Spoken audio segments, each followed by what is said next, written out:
All right, so as we wait for some more people here, so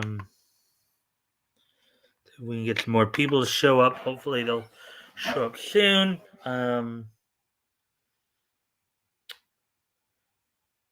You do have a bit of a packed night tonight in terms of stories. You had like 10 stories. We'll wait till more. Wait, obviously, till everybody shows up.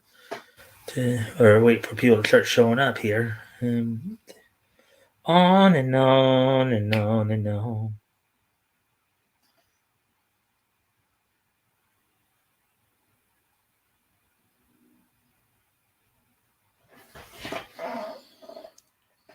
See.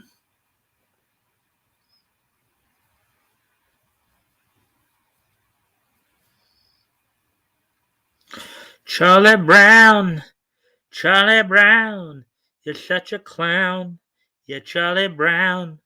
Why is everybody always picking on me? Charlie Brown, Charlie Brown, you're such a. Hey, Pops, how you doing? Thank you for dropping in, my friend. As always, I do appreciate, of course, any and all likes if you can help out with that as well. I'm glad you made it. We're just waiting on some more people to show up. Before I get started, I do have a bit of a packed show tonight with in terms of you know niche news and stuff like that. And at the end of the show, of course, I do a segment I call "This Day in Niche History," which and of course I cover niche topics like anime, cartoons, comics, manga. So, as I said, we're just waiting for a few people to drop in. So if you can help out by liking and sharing the stream if you haven't already, that'd be appreciated. See if we can get some more people in here. So how's your day going, Pops? Hopefully you're doing well.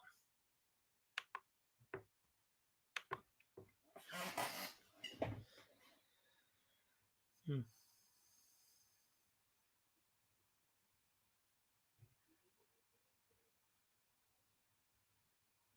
Hmm.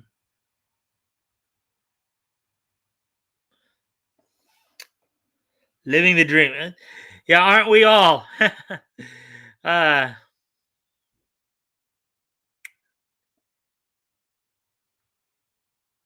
So in living the dream, did you do anything exciting today?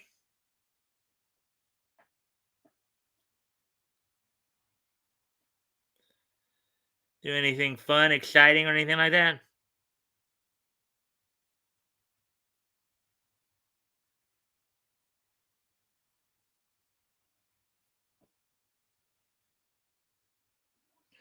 It's all work for me, man. I see.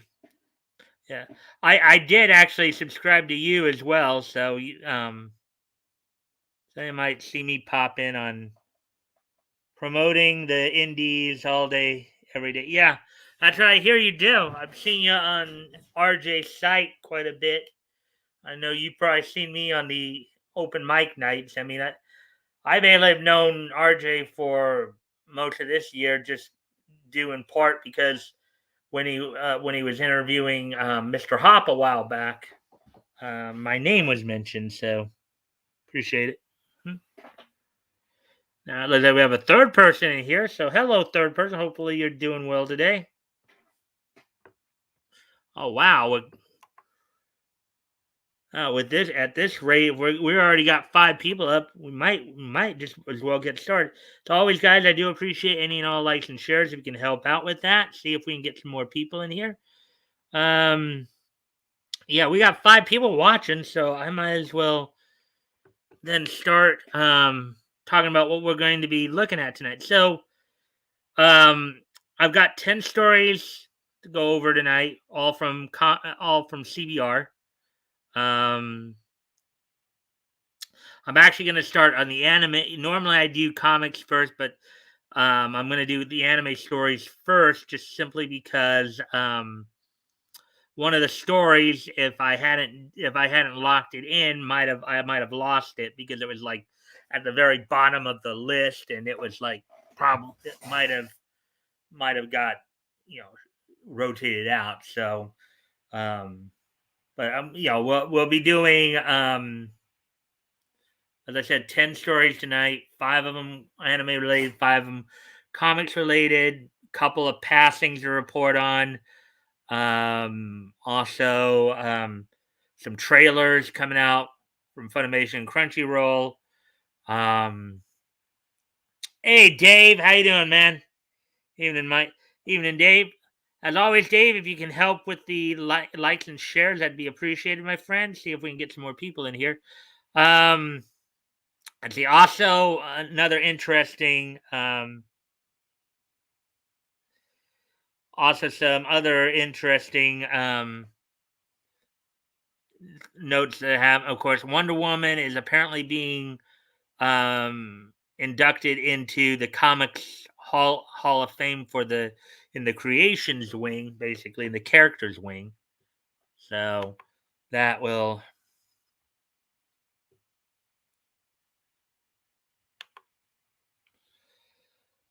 Anyways, so without any further ado, let's go ahead and get started then on the news articles here. We got ranging back and forth between 4 and 6 people, so that's pretty good. So we'll get going right away here. All right then. So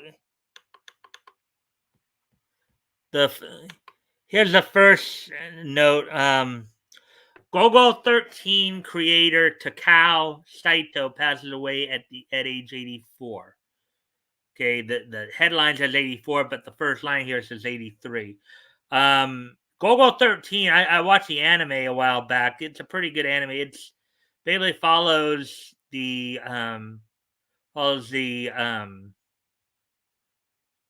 life of an assassin codenamed Gogo 13, a very, very skilled, very high priced assassin. So it's pretty, and it's got some interesting, the anime has some pretty good music to it too. So, um,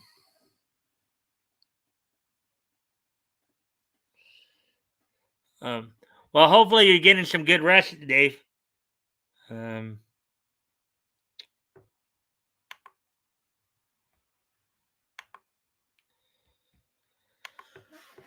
all right. So, anyways, Takao Saito, the creator of the longest running manga series, Gogo 13, has passed away at age 83. Article by Michael Cerna, published 19 hours ago. And there's, of course, what Gogo 13 looks like. Takao Saito, the creator of the long-running and highly influential Gogo 13 manga, has passed away at age 84 from pancreatic cancer. So 84, that would have most likely meant that he would have been born probably back in 1927, I believe. Yahoo News Japan is reporting that the celebrated author and Gekiga artist passed away on September 24th, which would have been last Friday. Saito was best known for creating the Golgo 13 manga, which was first published in 1968, recently set the record for the longest running ongoing manga series with over 200 collected volumes. Golgo 13 is also the second best selling manga series of all time, surpassed only by Eiichiro Oda's One Piece. The manga celebrated its 50th anniversary in 2018. In 2003, the Japanese government awarded Saito with a Medal of Honor with purple ribbon for his contributions to the arts. That sounds pretty cool. That'd be somebody like Jerry Siegel or Stan Lee getting like a Medal of Honor here in the States, I guess.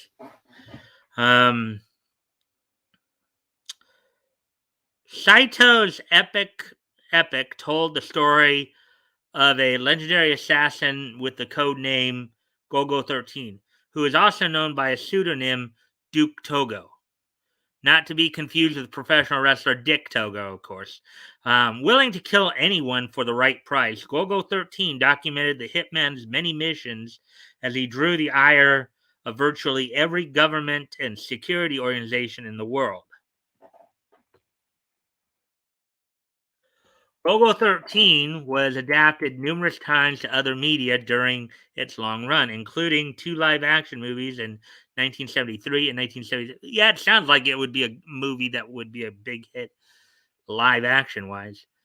The second of which cast acclaimed actor and professional martial artist Sonny Chiba in the titular role. The series was adapted into anime three times. Oh wow, I didn't even realize. I've seen probably the most recent one back in 2010. Um, with the first being a 1983 film that featured one of the first uses of computer generated effects in an anime. Many of the series fans in North America were first introduced to Duke Togo in the 1988 video game Gogo 13 Top Secret Episode, which was published by Vic Tokai for the original Nintendo Entertainment System. In 2006, Viz Media localized the first 13 volumes of Saito's work into English. Oh, wow, his manga has been active since, at least in English, since 2006. Last 15 years there. In 2013, Saito confessed that during the manga's decades long run, he frequently thought that the series was going to be canceled. So he planned a finale for Togo's many adventures in his head. In in April of this year, Saito spoke of the end of the series, saying, quote, I always get questions about the final episode and it has always been in my head. I just don't know when it will see the light of day, unquote. He may have been working on it. I don't know if he's already published it or may have been working on it, but that might be interesting. According to publisher Shogakuen, Saito said before his death that he wanted the story to continue without him. So the publisher has commissioned several of his editors and scriptwriters to assist the staff of the artist company Saito Production with the continued development of this. So this is actually one of the first times I've actually heard of this. I mean, I know it's happened here it's basically happened here in the States and been happening over the years where other people have taken over characters that were originally created a long time ago. We know like Superman, Spider-Man, all that. But this is actually the first time I think I've heard of a manga being continued in this way. So that's interesting. So,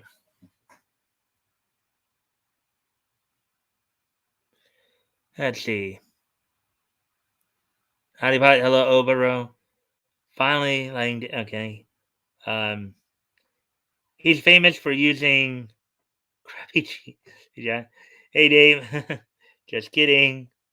84 is 1937. 2021 minus 84, 11. Borrow the 2. Oh, yeah, you're right. 37. Okay. My mistake. Oh, hey, Woody. Um, I thought that was Dave who said that, but I guess that was Woody. As always, guys, if you guys can help out by liking, sharing the stream if you haven't already, that'd be appreciated. Um, you know, see if we can get some more people in here. Um, anyway, so getting ready to continue on with the next article then.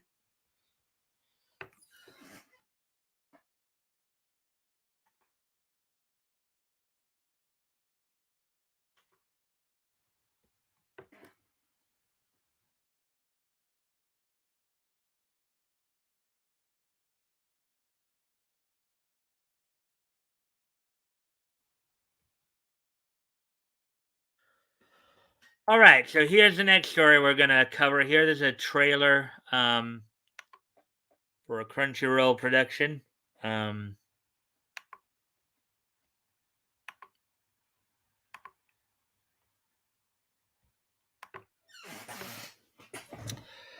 Crunchyroll drops World Trigger Season 3 trailer. Um, Crunchyroll releases a new trailer for the upcoming third season of World Trigger, giving fans a preview of the intense battles and action to come. Article by Haley McCullough, published 13 hours ago. Um, let's see what this is all about here. Crunchyroll has released a new trailer for the third season of World Trigger, which is scheduled to premiere later this year. The trailer previews the battles to come and hints at several of the characters' upcoming story arcs. The third season of World Trigger will feature a new opening theme, Time Factor, by the band Kamiwa Saikoro o Furanai, and a new ending song, Ungai Doke, by Fantastic Youth.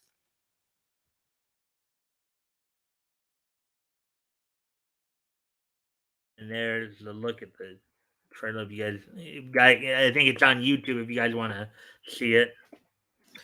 Based on the extremely popular manga series of the same name by Daisuke Ashihara, the anime follows the Border Defense Agency, which defends Mikado City from extra-dimensional monsters called neighbors.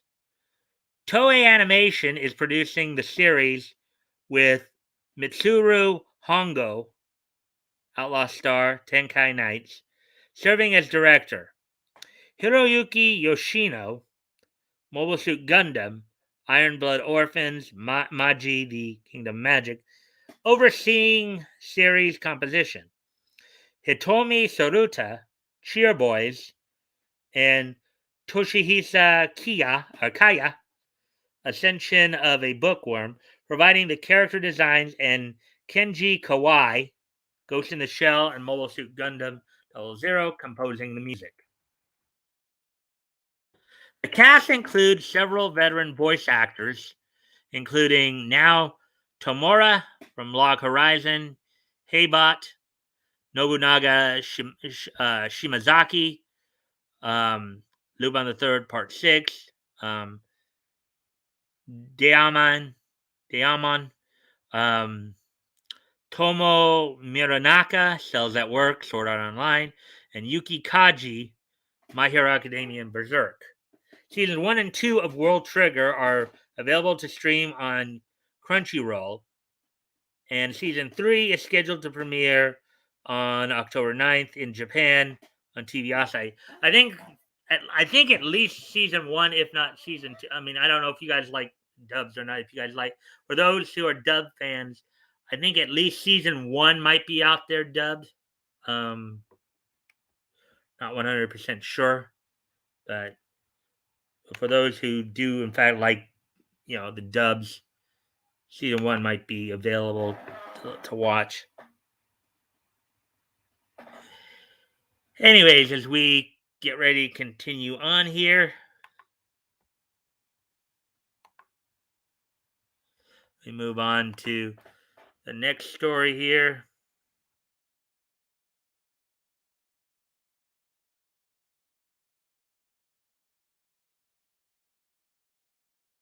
And here's another Crunchyroll trailer story here.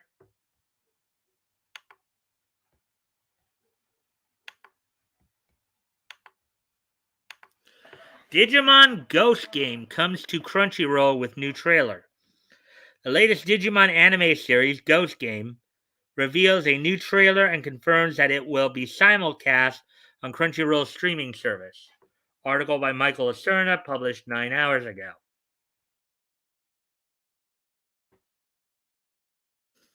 Digimon Ghost Game will stream internationally on Crunchyroll. The anime streamer announced the latest title to join their fall lineup on the company's official YouTube channel. Crunchyroll previously simulcast the rebooted Digimon Adventure anime, which recently came to a conclusion, and will continue to broadcast the franchise's latest iteration, Ghost Game, after it debuts in Japan on October 3rd. The new trailer mostly uses footage that was seen in previous preview from the series, but it does also offer a few new quick glimpses at the show's supporting cast, including series' new heroine Ruri Tsukiyono and its third new Digimon trainer Kiyoshiro Higashimi Tarai. Try saying that one 3 times fast. And there's a look at the trailer again. If you want to see it, you can see it on YouTube. It looks like the new show will join other anime such as The Faraway Paladin and season 3 of World Trigger as part of Crunchyroll's fall season. Ghost Game will start a new cast of characters separate from Digimon Adventure and will tell the story of Hiro, a middle school student enrolled at Hazakura Academy boarding school. The new protagonist will be voiced by Mutsumi Tamura, who franchise fans may recognize as the voice of Koizumi Izumi from Digimon Adventure. Hiro will be partnered with Gamamon, a new Digimon that will be voiced by veteran voice actor Miyuki Sawashiro, who has previously lent her talents to anime such as Dorarara and Sword Art Online, and who also filled the role of the femme fatale Fujiko Mine in some of the more recent entries in the Lupin the Third franchise. I know in the States here, Fujiko has been over the years in the English dubs in most recent years been voiced by Wendy Lee. You know, very prolific voice actress out here in LA. So here. All right, the Digimon franchise began with the release of Bandai's Digimon Virtual Pet Toy in 1997, which was followed up by the release of the original Digimon Adventure anime in 1999. The anime told the story of a group of children who were mysteriously teleported into the digital world that exists unseen alongside the real world, and was one of the first examples of the now extremely popular isekai anime genre to be broadcast on TV outside of Japan. I know there's some kind of ongoing war between Digimon and Pokemon, you know, having similar digital monsters versus and pocket monsters there. The anime series was also one of the first anime productions to be directed by Mamoru Hosoda, who has since helmed acclaimed anime movies such as Summer Wars and the Academy Award nominated Mirai. Hosoda's latest film, Belle, premiered at the Cannes Film Festival to an overwhelmingly um, positive response. Now, from what I understand, too, Belle is, I guess, the Japanese take on the story of Beauty and the Beast. That's from what I understand from some of the things I've heard and read. And there was an actual. I think we actually, in fact, I think on Critical Blast recent, I think it was James Lee who brought it up. There was an actual trailer that James showed us on the open mic night a few weeks ago. So,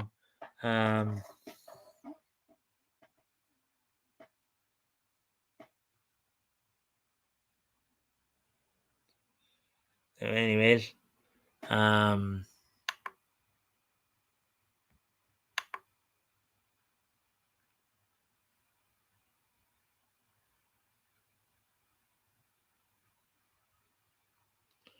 let's see. Will there be a singular anime streaming app replacing Crunchyroll? And from what I understand, I don't think so.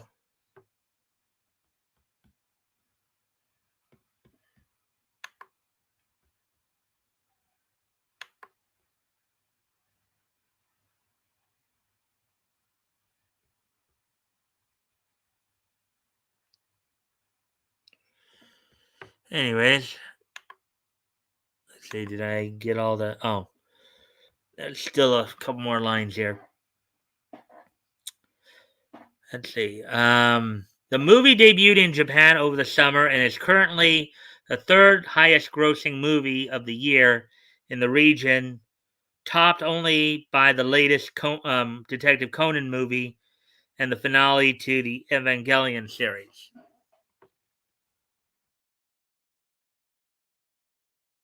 So there we go with that one.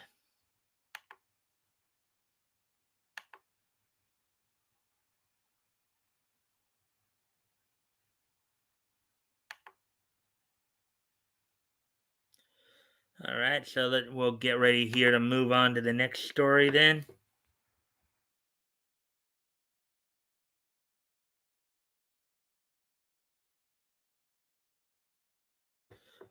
There you go.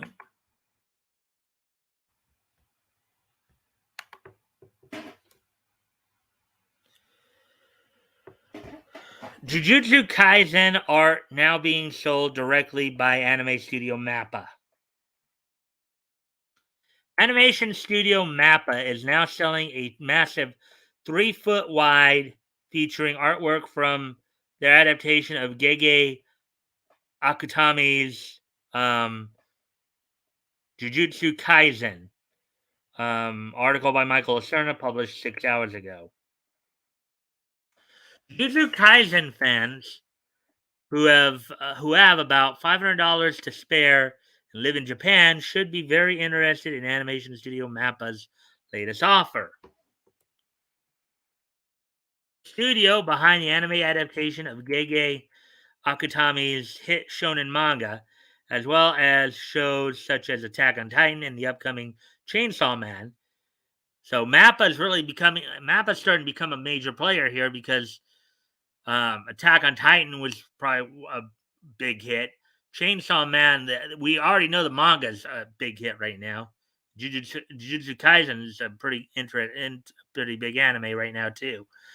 Is now selling a series of framed prints featuring original artwork depicting the shows they have worked on. The first of these prints, which is a massive 3 foot wide piece of artwork, um, from Jujutsu Kaisen is available for pre-order. Fans in Japan will be able to order the 91 centimeter long, 45 centimeter tall art for 55,000 yen, or about 490 US dollars, before shipping and handling.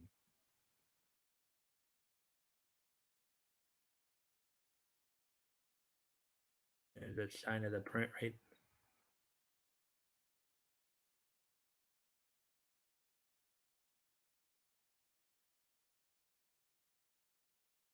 I guess it's a map, Twitter map or tweet right there.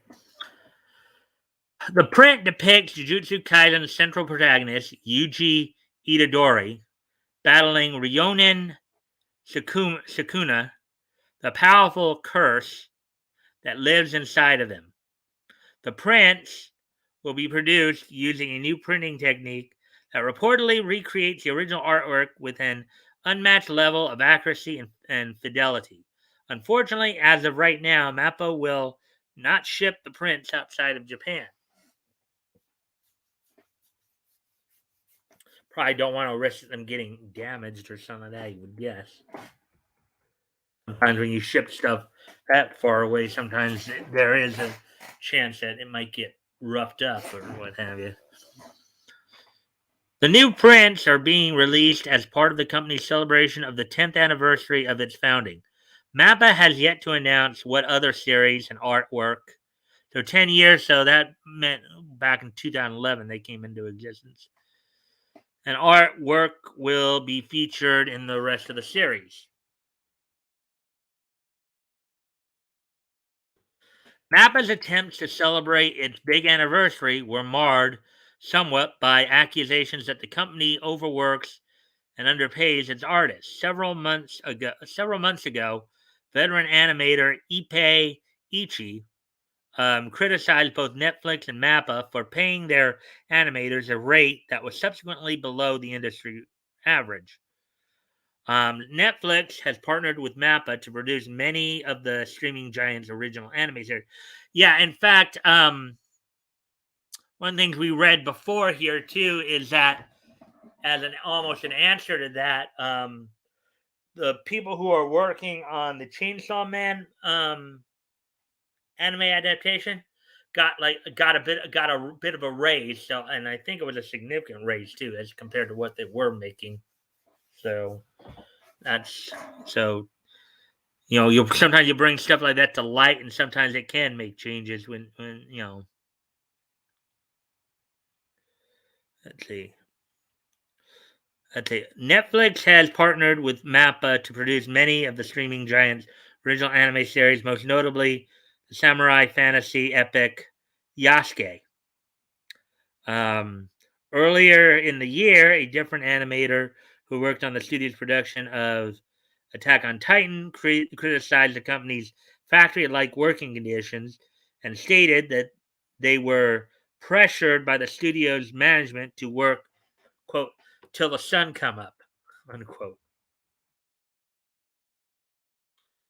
MAPPA refuted these claims in a statement saying it offers fair rates relative to the budget of each project, and that it has never forced anybody to work on one of its shows.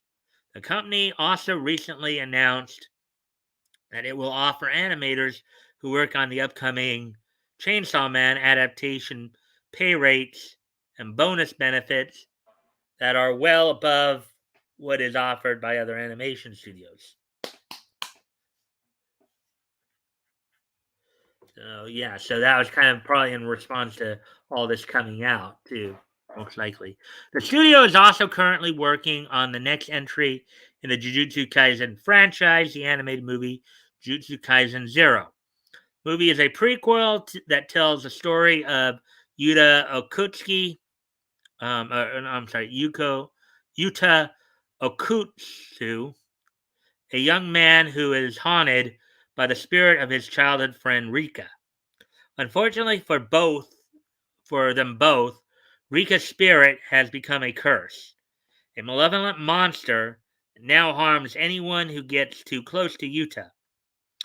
The movie will be released in Japan this December.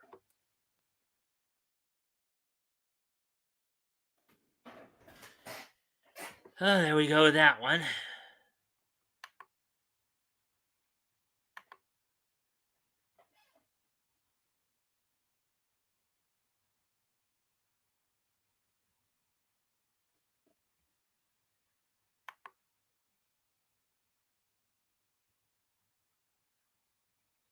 Hmm.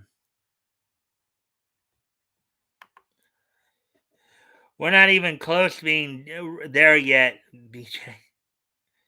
Uh,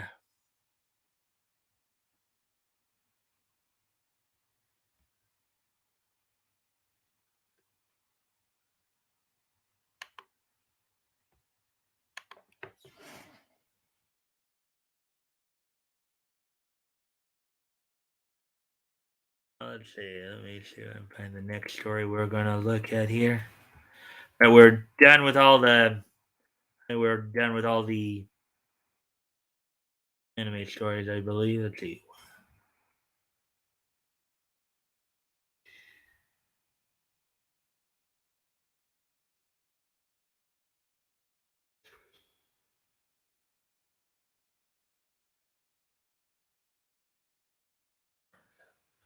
I thought I did have five. Maybe I didn't. Let's see. I have one more.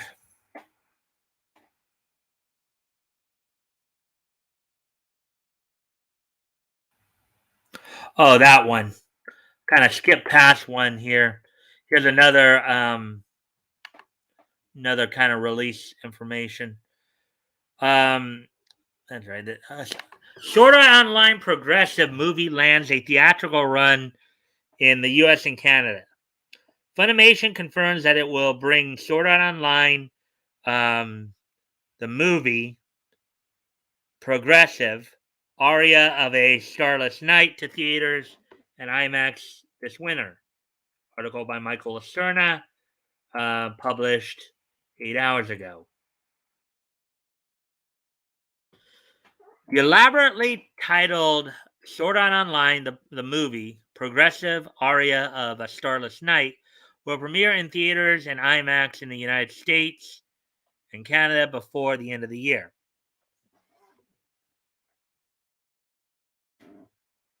Distributor Funimation released the first details about the movie's international release, revealing that it will give the highly anticipated SAO movie, Sword Art Online movie, a limited theatrical run in the United States and Canada on December 3rd. Tickets for the movie will be available for pre-order on November 5th. The movie will also be released in Australia and New Zealand on December 9th, with pre-orders beginning on November 9th.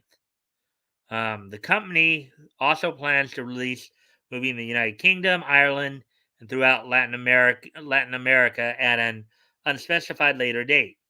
Aria of a Starless Night will host screenings of both subtitled and English dubbed versions of the film. A new English subtitled trailer has also been released to accompany the announcement. And that's the look of it right there. And then you can also probably see it on YouTube. Go look at it.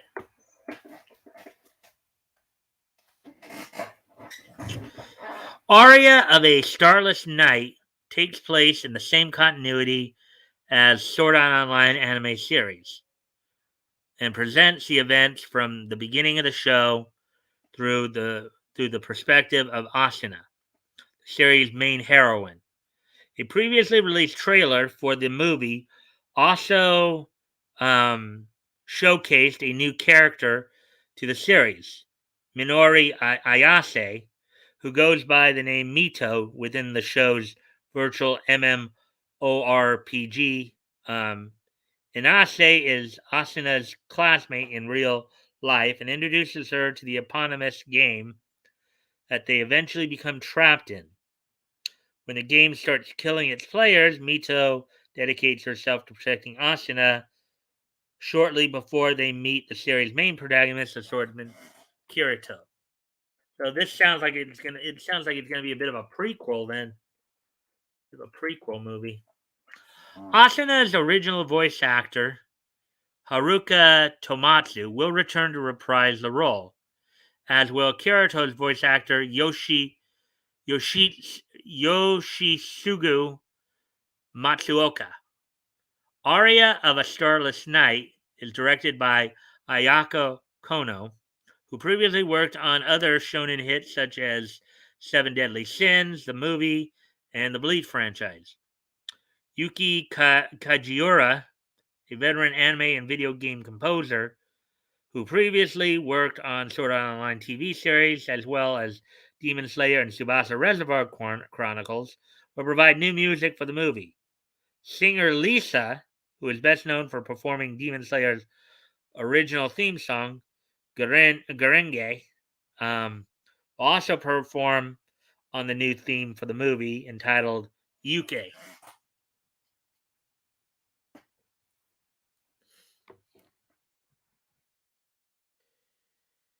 The original Sword Art Online anime and its Gun Gale spin-off are available for streaming on Funimation, Crunchyroll, Hulu, and Netflix. Oh, there we go with that one. So that's all the anime stories we got tonight. So now we'll move on to the comic stories.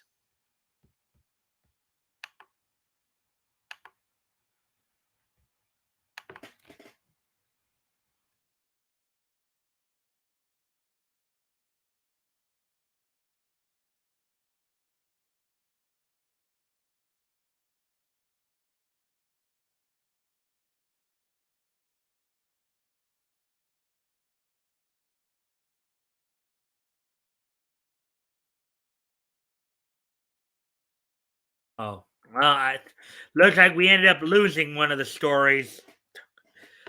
Was towards the bottom, but I still thought we would have had enough of it to um,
Yeah, I think that guy's.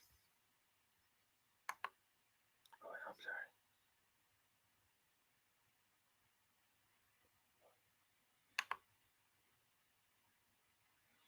Oh, did I just? Yeah, I goofed. Changes, yeah. Okay.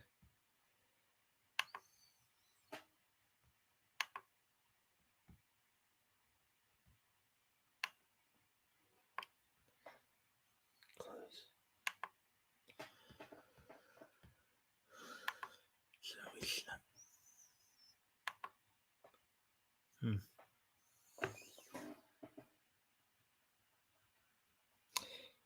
Hey, Solid, how are you doing, man?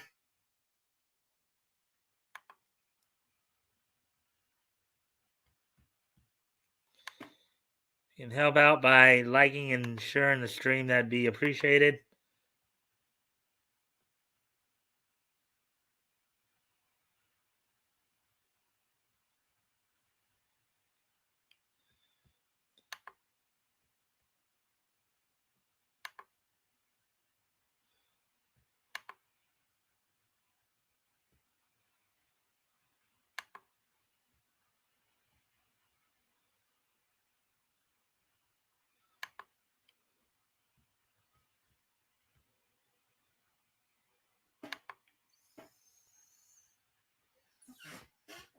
All right. So, anyways.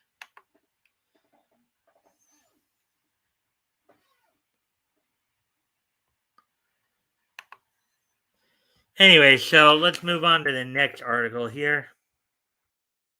Yeah, unfortunately, one of the articles that I was planning on going over has been already been rotated out. So let's move on to the next one here then. So we had 9 instead of 8.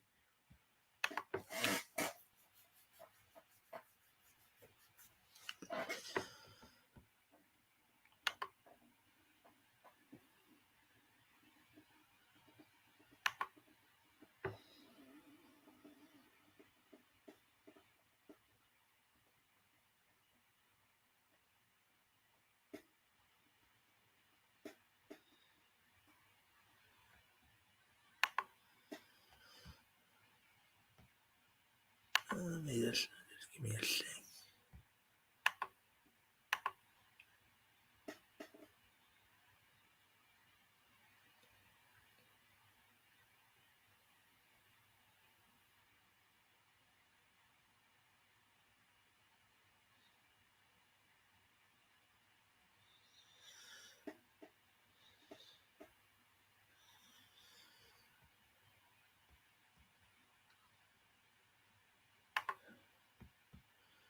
All right, so it would seem we would have lost a few people here. So, anyways, all right, so let's get into this article here.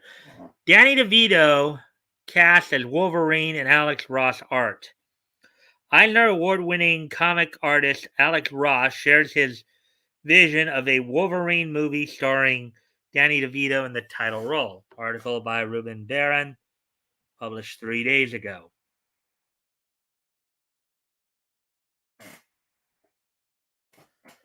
10-time Eisner-winning comic artist and painter Alex Ross shared his vision of a Wolverine movie starring Danny DeVito in the title role. That's very interesting considering Danny DeVito's short and round. Don't know if he'd be quite the individual most people would envision as being able to play Wolverine. Ross posted a fake poster for this movie, an older work of his illustrated decades ago as a gag on Twitter, showcasing a black and white sketch of a younger Danny DeVito who Logan's hair part, mutton chop sideburns, and adamantium claws. The use of Billings block from Ridley Scott's original 1979 Alien in combination with DeVito's more youthful appearance implies this imagined movie would have been made in a alternate version of the 1970s around the time of DeVito's breakout roles in the movie One Flew Over the Cuckoo's Nest and the TV show Taxi. Um, yeah, I think even as a younger man, as a younger individual, I really don't think DeVito could have really done the role. That's just my opinion. He doesn't have the body type. I don't think he would have survived the adamantium process if it was for real.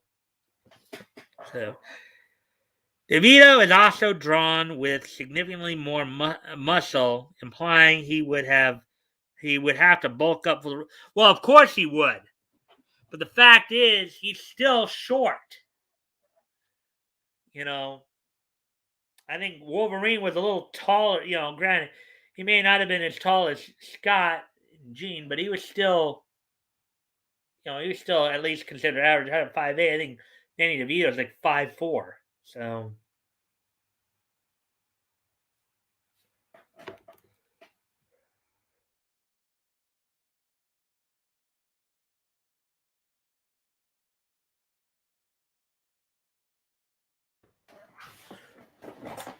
Ross, whose most celebrated comics credits include Marvel's with Kurt Busiek and DC's Kingdom Come with Mark Waid, is far from alone in thinking DeVito could have been great in the role of Wolverine. In 2019, a petition on change.org addressed to Marvel with the headline, quote, have Danny DeVito play the rebooted Wolverine in the MCU, um, parentheses, or quotation mark, received over 61,000 signatures.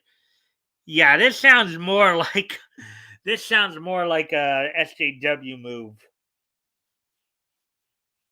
Again, I don't think DeVito really has the body type, nor is he quite tall enough to play Wolverine. The reasoning behind the petition involved a mix of factors. Some of it was trolling, some of it was genuine love for DeVito, some of it was the response to the failure of even more popular petitions to cast DeVito as Detective Pikachu in the Pokemon Detective Pikachu movie, and some of it was making a point that the 4'10" DeVito, okay, so he's even shorter than I thought. He's closer in stature to 5'3" Logan of the older X-Men comics and the 6'2" Jack. Well, no, but I think even in most depictions, though, I think Jackman is more. I think Jackman is more closer to Wolverine's overall. As long as DeVito is alive and kicking, expect fans to continue to fan cast the It's Always Sunny in Philadelphia star in popular roles. Recently, his name came up on Twitter in connection to the voice cast of Illumination's upcoming animated Mario movie, with some arguing he would make a better choice for Mario than Chris Pratt. Of course, they're trying to cancel Chris Pratt. You know, we know that Flash has been talking about that, but while others want him to appear in the movie in another role such as Wario. DeVito's upcoming projects include a Penguin comic story for Gotham City Villains Anniversary Giant #1 on sale November 30th, as well as a sequel to the movie Twins. Now he and Arnold were pretty good in Twins. I did see that.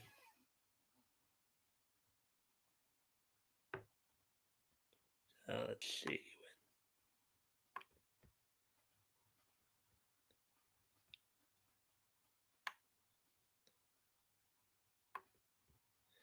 Let's see what you guys are saying here. Penguin, maybe. Wolverine, no. Yeah, I agree, Woody. I agree.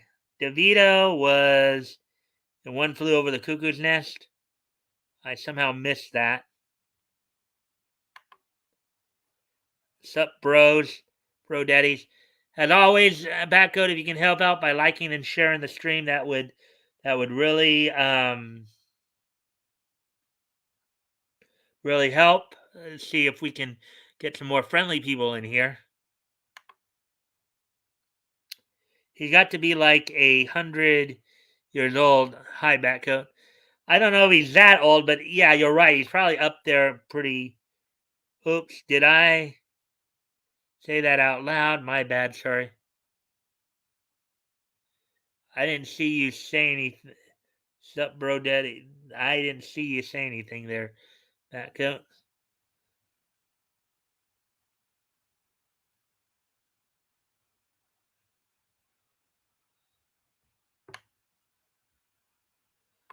I didn't actually see you say anything, so you may have raised it before I even saw it. So, hey, Woody, let me check something. Maybe it's.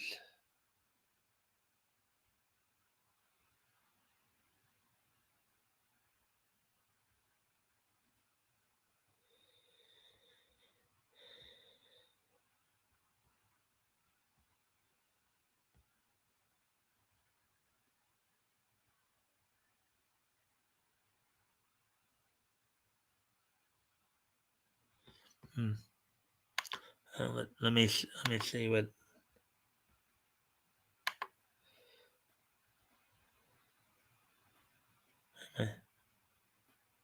Sup, bro, daddy? That's the only thing I saw.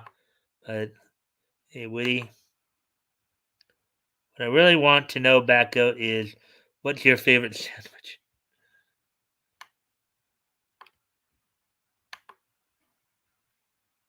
He's not watching now, of course. I apologize for my harsh language. That's okay. I didn't see it. Maybe they took it down before I saw it. I don't know. Have a loud Woody. I used a bad word that might have been flagged. All right. Yeah, well, I didn't see it. If they did catch it, maybe they pulled it down before I saw it. So I don't think it's something you should worry about. Let's see. So we're coming up on 53 minutes here, so making good time. I was able to get the early start tonight. Had comic comic talk with Pop Van Zant pop in. He subscribed to me earlier, so that's cool. Hopefully we'll see him more often on here. So anyways, get ready to move on to the next story here. Marvel DC artist Jeffrey Hewitt has passed away. Marvel and DC artist Jeffrey Hewitt dies following complications related to coronavirus COVID-19. Fellow artist confirmed. Article by Jeremy Bloom, published 2 days ago. Artist Jeffrey Hewitt, known for inking the fan favorite story Planet Hulk, quote unquote, has died due to complications with COVID 19. Marvel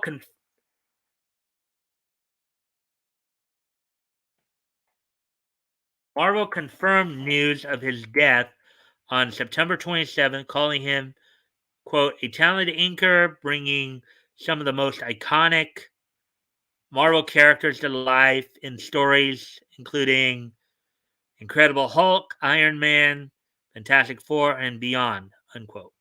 Fellow Filipino comic artist Carlo Pagulayan, who penciled um, Planet Hulk and worked directly with Hewitt, was one of the first to post of Hewitt's death on social media.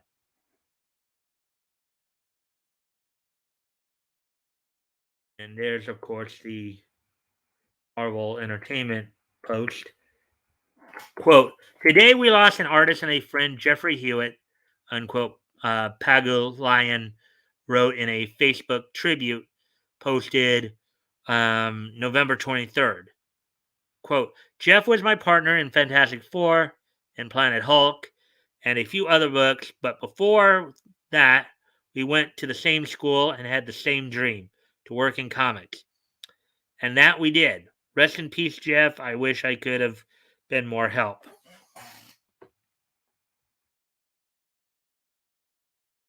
On his own Facebook page, Hewitt previously shared images of his hospitalization earlier in the month, as well as the donation details for his family who were struggling to pay for his COVID 19 treatment. Quote, being hit by COVID 19 is not an easy thing to experience. That's why I'm asking for more help at this, unquote. Hewitt wrote, quote, "Please, we need all the help we can get. God bless you all," unquote. Let me check something here real quick.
Anyways,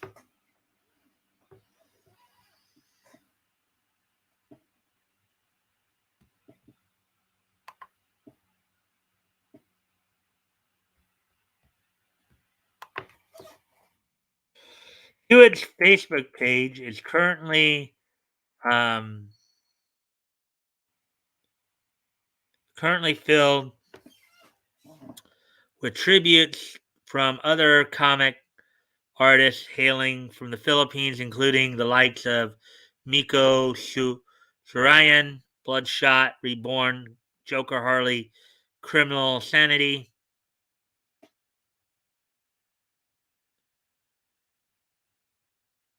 who called Hewitt a super talented inker, and Lainil Francis Yu, Superman Birthright Silent Dragon, who offered condolences to his family and friends.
Okay, so anyways,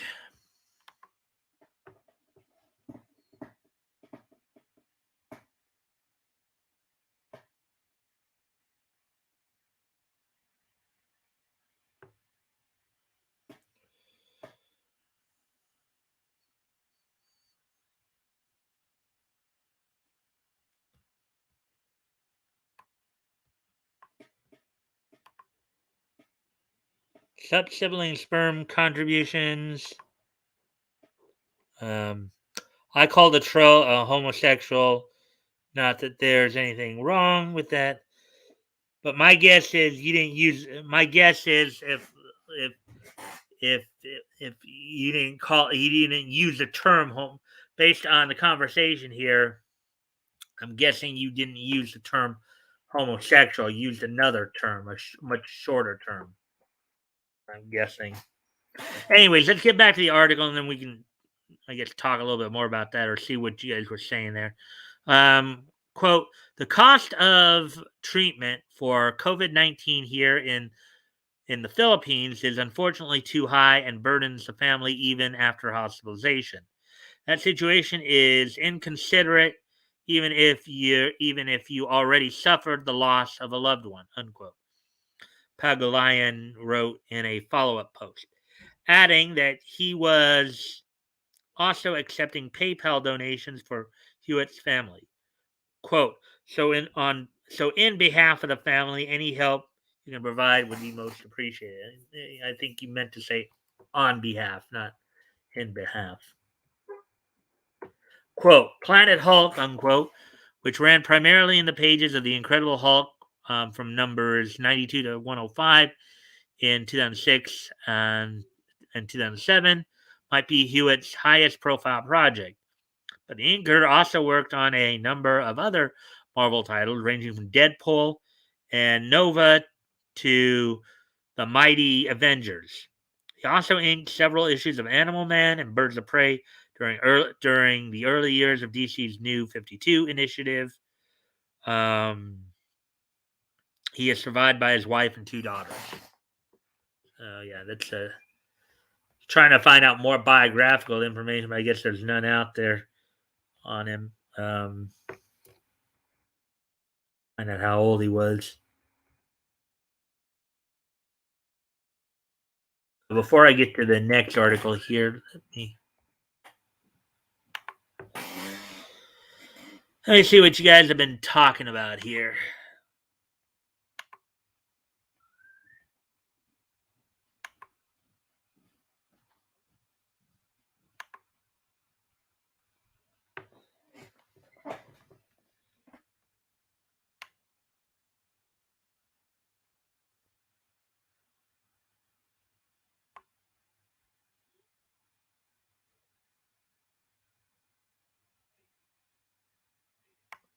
We had seen all that already. Let's see. I called the troll a homosexual. Not that. Okay, we already saw that. BS. He did. He died of pneumonia, as everyone else has. Government MSM ties are appalling. Life is life. No, Batcoats. Pneumonia is a problem with the lungs, whereas COVID is a problem with the lungs. Oh boy. Laugh out loud.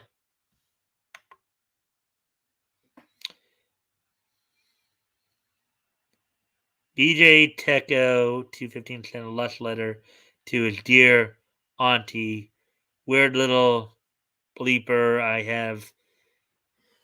You do? I mean, I wasn't aware of that, but not that I care. I just, if this is the guy, if this is a troll, though, I kind of wish he'd just go away.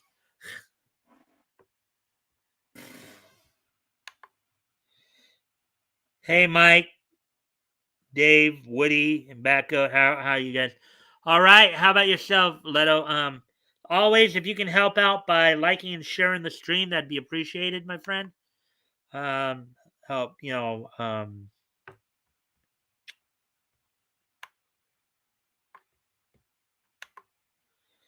Oops, Mike didn't want to read any of those chats. My bad. Leto. Hi, Leto.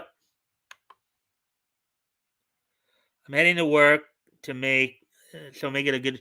All right, Leto. If you can also help by liking and sharing the stream to see if we can get some more people in here, that'd be a big help.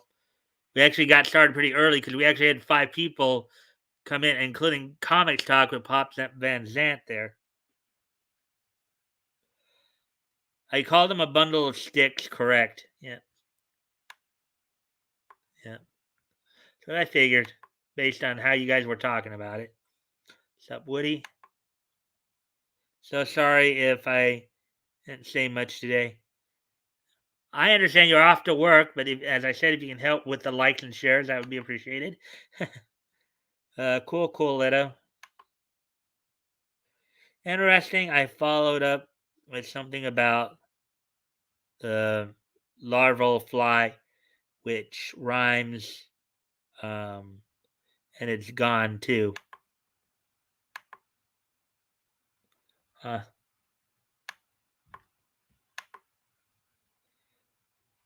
I get the larva fly thing. Nicely done.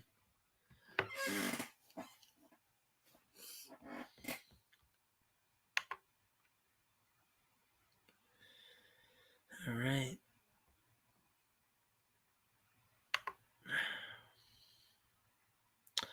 All right. So it's good to see 6 people here. So I'm hoping you're all enjoying the um the content. So anyways, here we go with the next story here. Wonder Woman gets induction into Comic Con Character Hall of Fame.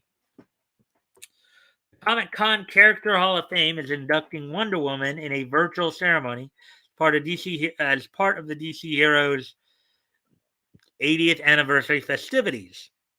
Article by Tim Adams, published one day ago.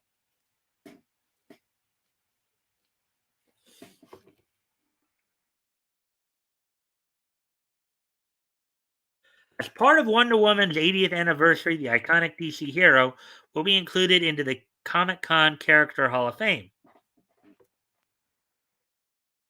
Wonder Woman's Hall of Fame virtual induction will take place on Thursday, October 21st on the Comic Con Museum YouTube channel. DC and the museum will toast Wonder Woman with comic creators, talent shoutouts, and more moments. Fans can also get their hands on Wonderful Women of the World, which is now available in bookstores and comic shops. The anthology showcases 23 women around the world as real world heroes take up the Princess Diana of Themyscira's mantle in their fields of science, sports, activism, diplomacy, and more. Some of the influential figures include Beyonce, Serena Williams, Ruth Bader Ginsburg, Greta Thunberg, and Malala Yousafzai.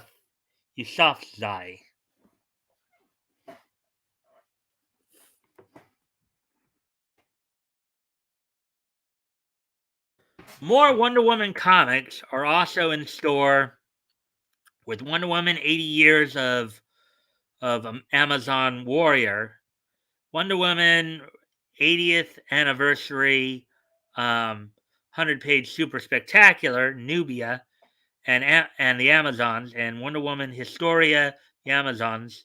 Wonder Woman 80 Years of the Amazon Warrior is a 400-page comic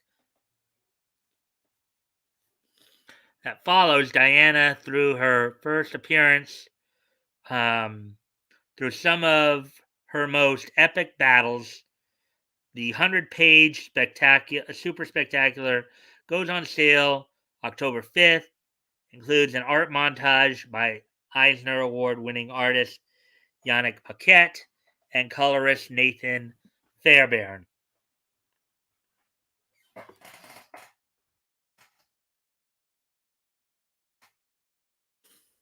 Nubia and the Amazons on sale October 19th by writers Vida Ayala and Stephanie Williams and artist Aletha Martinez, takes place after Infinite Frontier and follows Nubia as she takes on the duties as Queen of Themyscira. Finally, November 16th sees the release of Wonder Woman Historia, The Amazons by writer Kelly Sue DeConnick. Oh, Miss DeConnick! We remember her, don't we? That's the lady who said, if you don't like my politics, don't buy my comic. Problem solved. And artist Phil Jimenez explores the Amazon's ancient history. Book 1 arrives on November 16th, with Book 2 and 3 releasing in the spring and fall of 2022, respectively.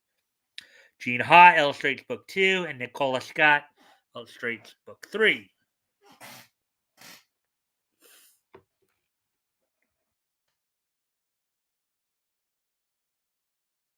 Brands and apparel are also getting in on the Wonder Woman hype. Connected fitness company Echelon is unveiling an exclusive line of Wonder Woman branded apparel and fitness equipment. Venus Williams has an quote, I am Wonder Woman activewear line from 11 and Zales has a line of jewelry. Wonder Woman is also getting her very own statue in Burbank, California, based on a DC Direct statue by cover artist Jenny Frison and digitally sculpted by John Gabriel John Gabriel Matthews. There will be also be a global experience events. So be global experience events in the UK, Spain, and France. More Wonder Woman 80th anniversary content will be discussed during DC Fandom on October 16th. So there we go with that one. We have one more story to go through. Right here. See what you guys might be talking about since I last checked. Big Brother, yeah, I pulled all my videos down from YouTube a couple of years ago, and because of their garbage, I may start an Odyssey. Is that why? Is that why when I try to click on your channel or when I try to track you down, Woody, I can't find your channel? Because I try to see your channel in part so I could at least see if I can get some of the some contact information on you. Every time I put in your name or try to put on your name, I can't seem to find your channel. So I mean, putting videos up on Odyssey, not down.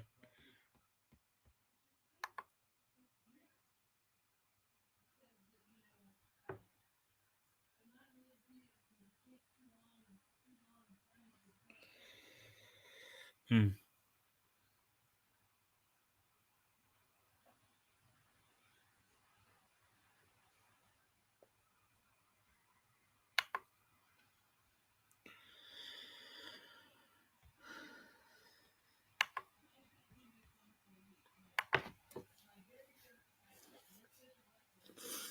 All right. So, anyways, here we go. Kelly Thompson's Substack deal won't affect Black Widow or Captain Marvel. Kelly Thompson assures that her new Substack imprint will not interfere with her work on Marvel titles like Black Widow and Captain Marvel. Article by Noah Dominguez, published one day ago.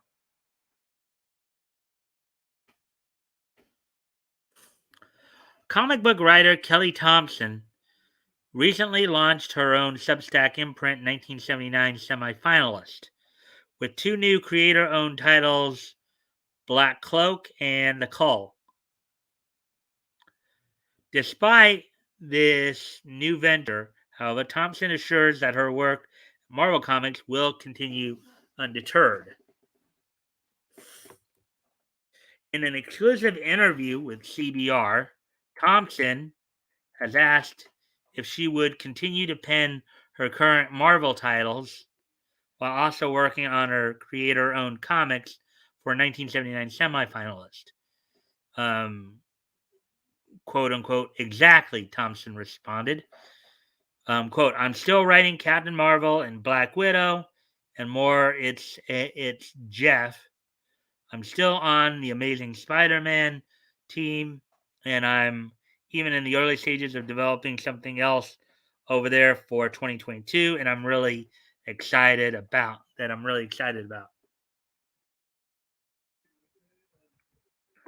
Thompson is the current writer on both Captain Marvel and Black Widow, having taken the reins on Marvel, on the Marvel titles when they were relaunched in January 2019 and September 2020, respectively. Earlier this month, Thompson, alongside the artistic duo of Gurihiru, also launched the digital-only title It's Jeff, which is published under Marvel's Infinity Comics banner. It's Jeff stars the character of Jeff the Land Shark, whom Thompson and artist Danielle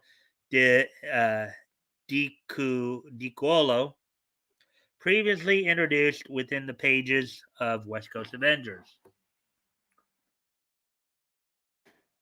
In addition to West Coast Avengers, Thompson's previous Marvel work includes titles like Hawkeye, Jessica Jones' Blind Spot, and Jessica Jones' Purple Daughter. As far as her current projects are concerned, Captain Marvel and Black Widow are getting up for issues number 33 and number 12, respectively. Captain Marvel number 33 is illustrated by Sergio Davia and is scheduled for release on October 6th. Black Widow number 12, meanwhile, is illustrated by Elena Casagrande and it goes on sale October 27th. So there we go with that. So we're done with all the main articles here. We're at hour 17 here. So um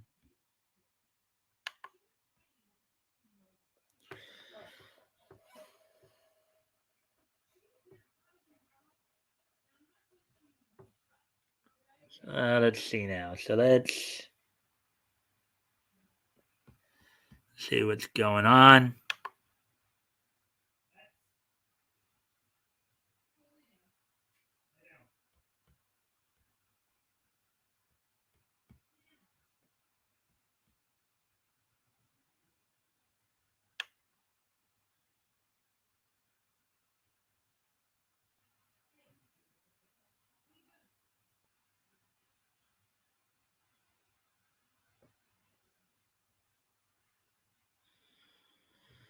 Hmm.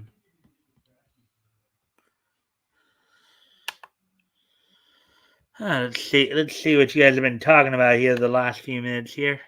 Sounds pretty interesting.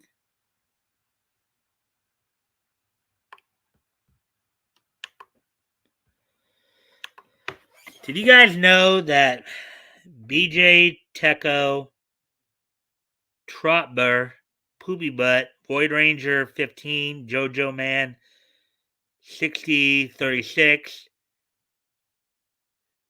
Chef Poo Poo, Walton Walden, CJ Lee Boy 92, The Legend 27, and any other jit drinking fake troll name has been. I didn't know they were being tracked. I'm hoping YouTube will do something about that. Whoever is behind those, and do it sooner rather than later. What does it mean to be tracked? How's the weather in Ames, Iowa? Hee hee. That's not the real city, but I know the real city where the little bleep lives. Ha ha ha.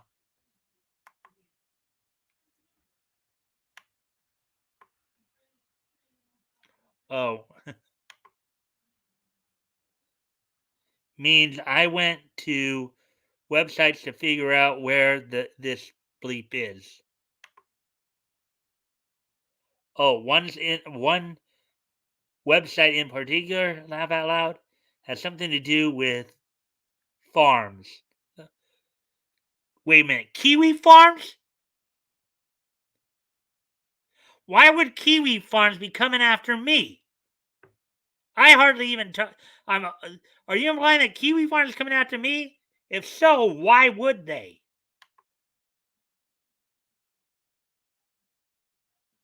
I wasn't bleep talking you, Woody. It was towards our little bee troll.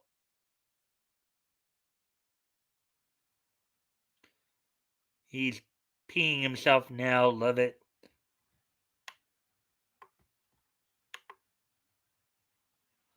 Oh no, not at all. I really wanted to know how you went about tracking him, and you answered. Called Doc's mail on the farms. Pretty easy.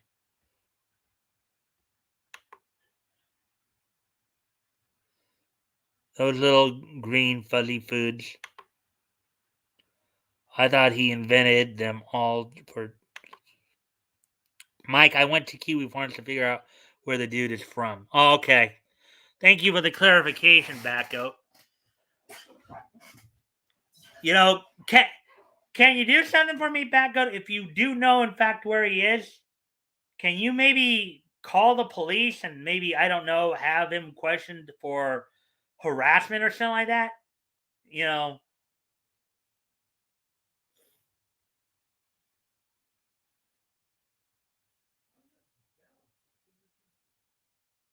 because I really would like him to stop because this is kind of ridiculous, the stunts he's pulling here.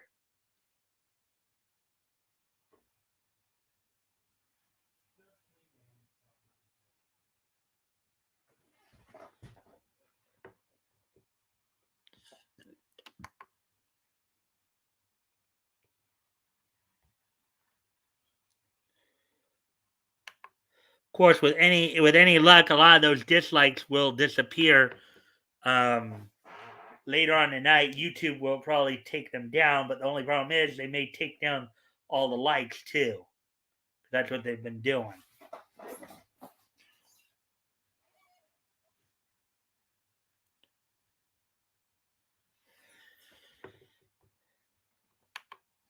He sucks. We're gonna fight back. Well, I best let you handle that, back goat, because you know how riled up I can get, and you probably know exactly what's more likely going through my head. I won't say anything more than that.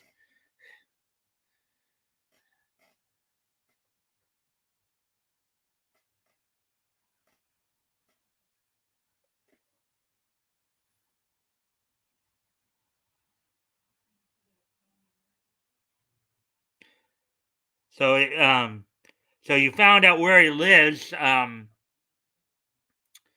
Have you found out who exactly he is?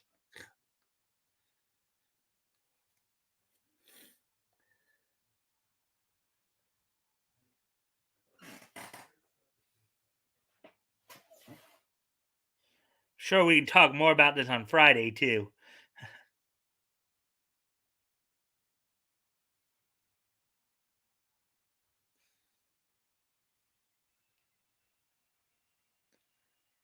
Yeah, we are. Let's see, we're at hour 24 and 30 seconds right now.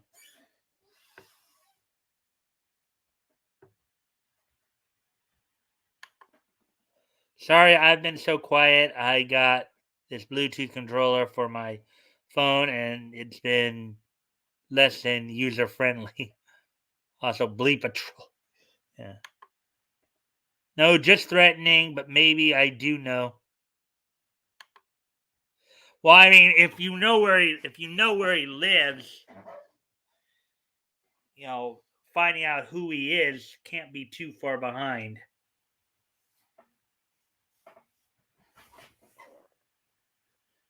Hey, Dave. Hmm.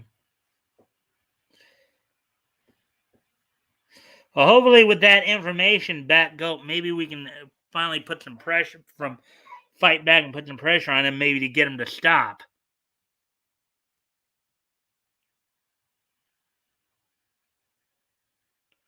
Hi, Bats. Hello, Leto. Woody and all.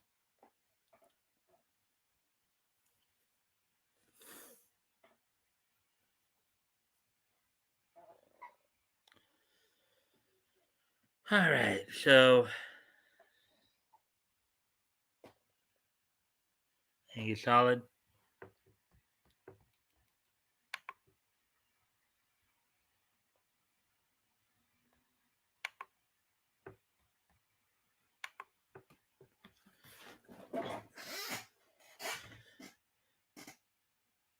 Yeah, I don't know if you saw Bat Goat, but some other dude came in apparently and said something, and YouTube took his comment down too.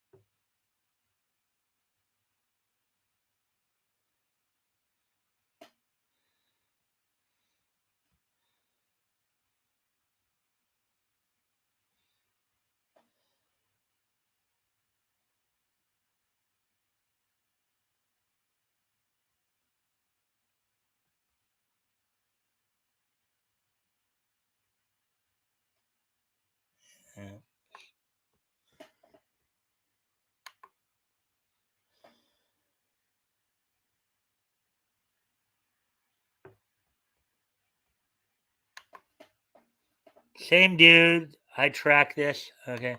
So it's basically all the same person, right? Becco, is that what you're saying?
All right. So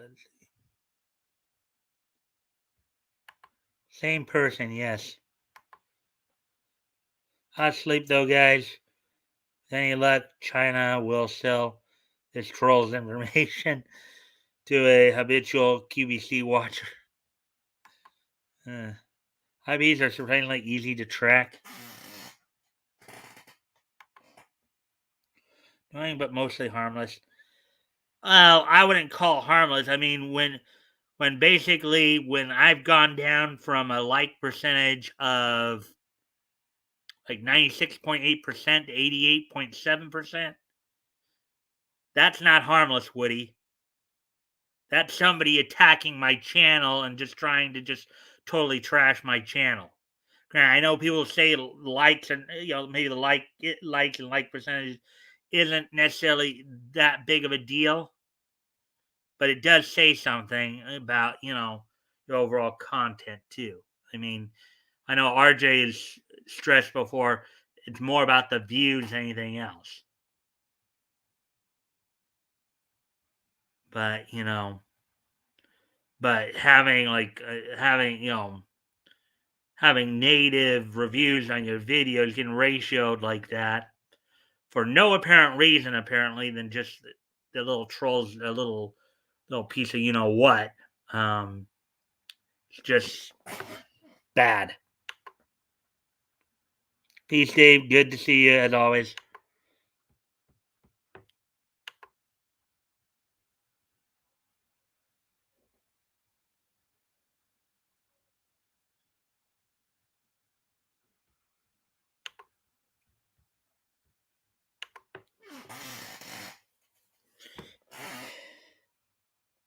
You know what's kind of funny too? Back out the BJ Techo name, right?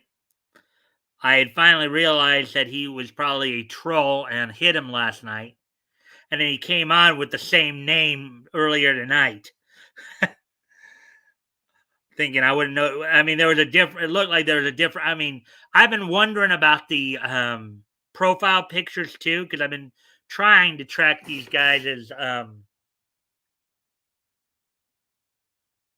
I've been trying to track these guys names down to see if I can find their channels, and their channels apparently don't come up.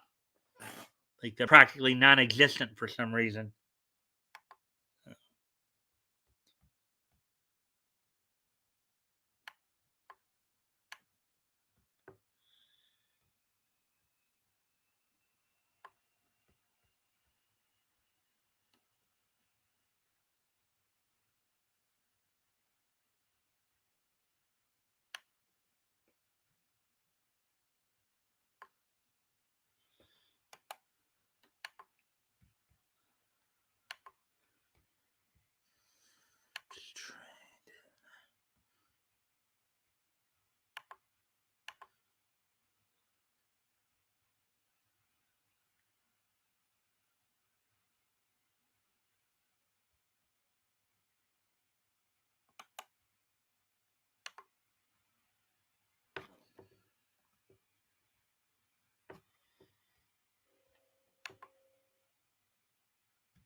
Well, Nick is going to be on tonight, but apparently you have to be at least 5'2" to watch the stream.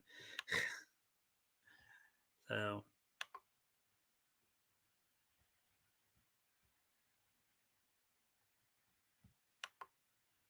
love you, Wood, but no, not harmless. This dude is attacking my friend. I get mad.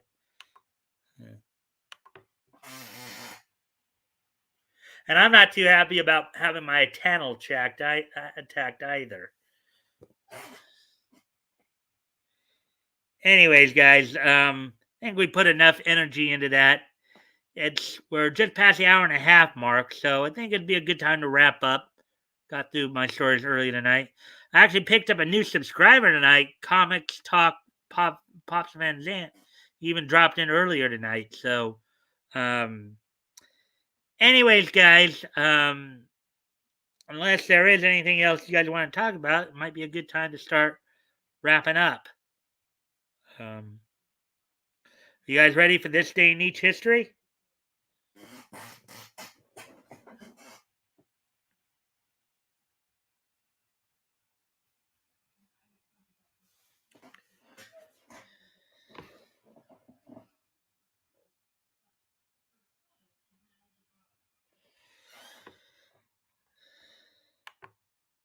But you rule, Wood, just in case I haven't said that lately.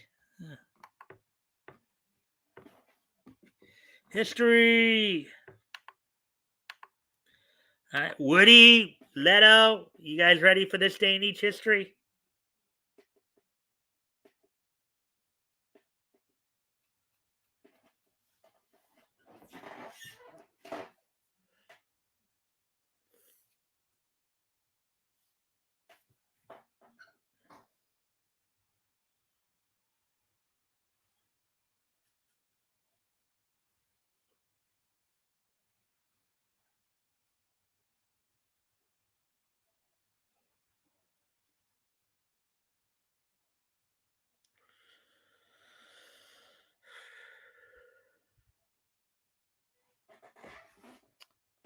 Ready, okay. All right, well, without any further ado, let's take a look back at this day in each history. Let me just do some things here real quick here. Just real quick checkup. 99, 2006, 91, and 2016. Okay. So today being so yeah. P.S. I've never been to Kiwi Farms in my life. I was just smack talking. Ah.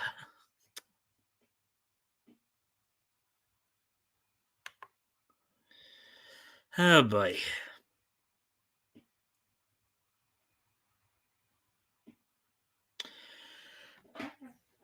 Okay, so Batgoat, seriously, have you found the guy's information or not?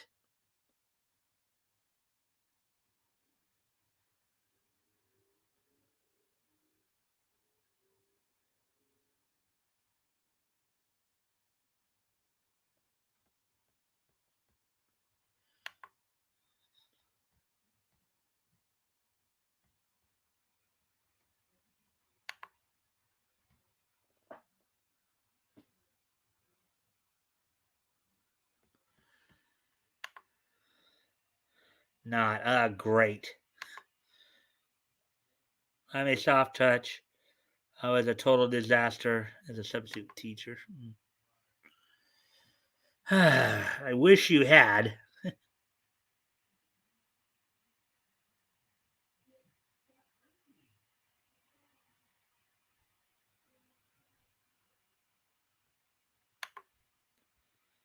But I raised his blood pressure.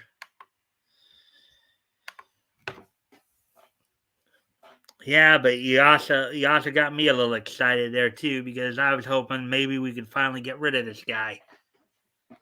If he figures out what you pulled, then he's gonna probably come back with an even more of a vengeance.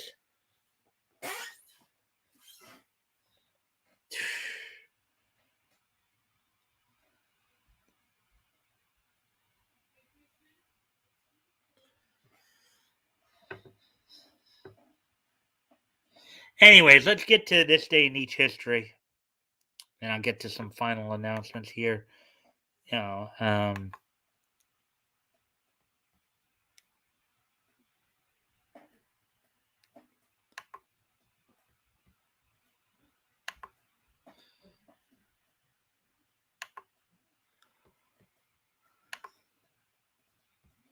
all right, so here we go.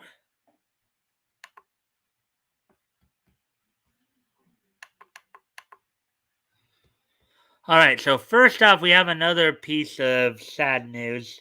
But this one came from back in 1991.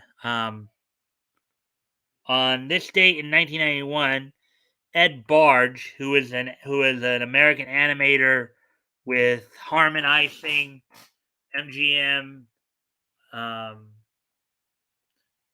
Hanna Barbera, and Ralph Bakshi, passed away at the age of 81 on this date back in 1981, 40 years ago today. So on this date, 40 years ago today, um, Ed Barge passed away at the age of 81.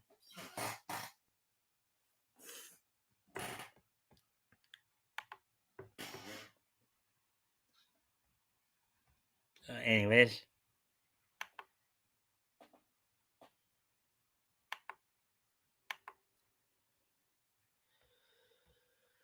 Anyway, so moving on to the next piece of niche history here.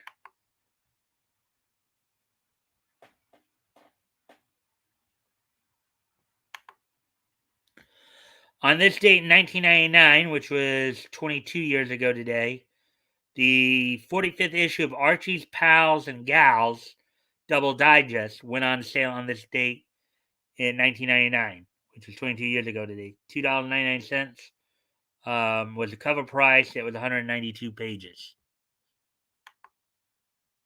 There we go with that one. On this date in 1999, Archie's Pals and Gals went on sale on this date in 1999. Harmon Icing, great yeah, they were kind of the precursor to MGM. When I was reading up on Ed Barge there, apparently he was one of the guys who Fred Quimby took with him when he started up MGM. So moving on then to the next piece of niche history.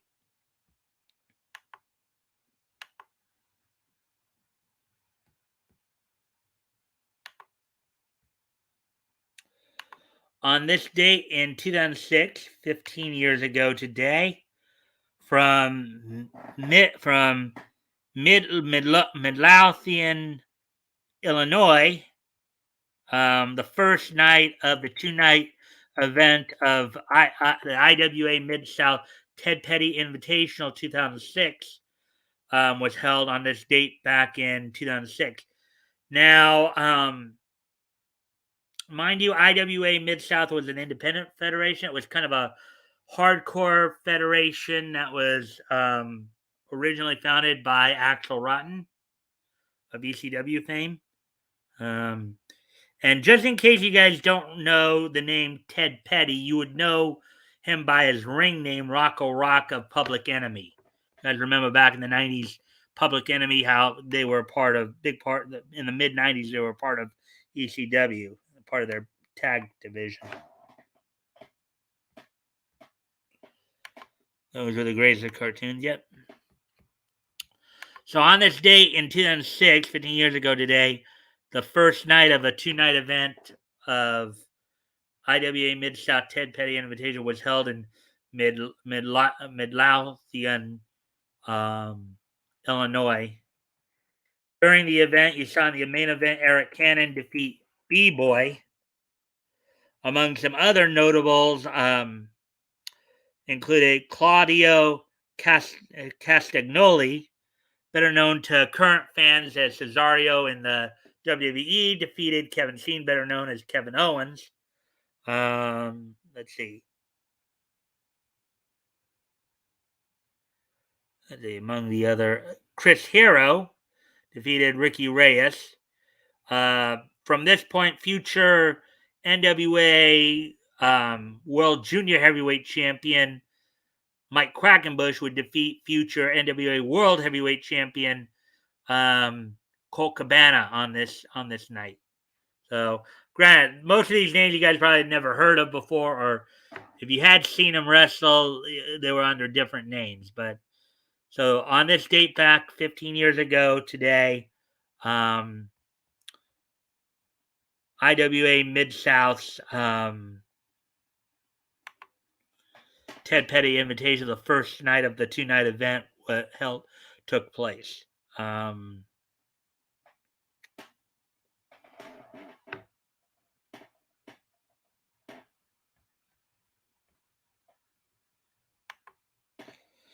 Many melodies were good too. Oh yeah, several studios. Well, you guys, I don't know if you guys, I've told you this before.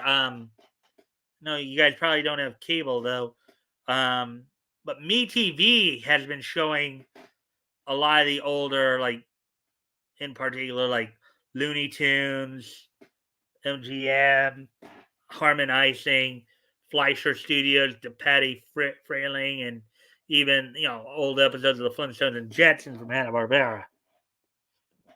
So you guys have MeTV, you can probably catch those in the mornings. So, anyways, now on to our last piece of niche history.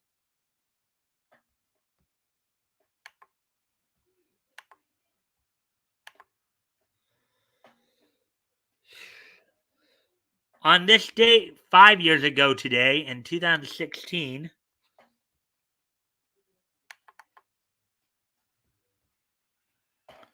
on this day in 2016, 5 years ago today, the PA Works anime Kuro Mukuro completed its run on Tokyo Television's, Tokyo TV stations on this date back in 2016. So 5 years ago today, the PA Works anime Kuro Mukuro went on, completed its run on Tokyo TV on this date. So with all that being said, guys, quick reminder, of course, Friday we'll be doing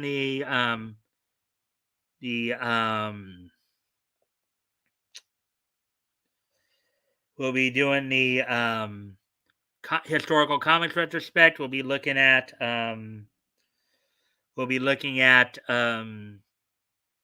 Centaur and David McKay from May 1938. We'll be finishing up May 1938 this Friday. Also, and as announced yesterday, and I know Woody and Batcook, you're probably the only two who are still here, as per requested by Leto, this Monday, I will be reading a story that I started writing a few years ago. In lieu of actually doing a news niche cast, I'll be reading a story that I kind of started to write a few years and just read what I've written thus far. So we'll be spending a good part of the day on Monday night doing that on Monday. So let's see what you guys have to say before we head out here.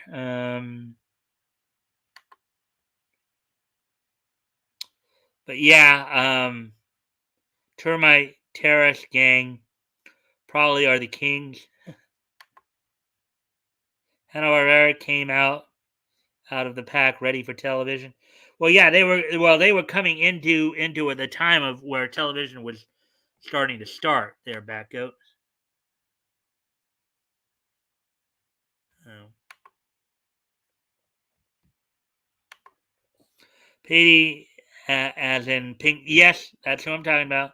Because Prime had the whole series 2 years ago, and it all suddenly disappeared. Well, as I said, if you have television, if you have cable back on, you happen to be subscribed to a system that has MeTV, you can see like Monday through Fridays they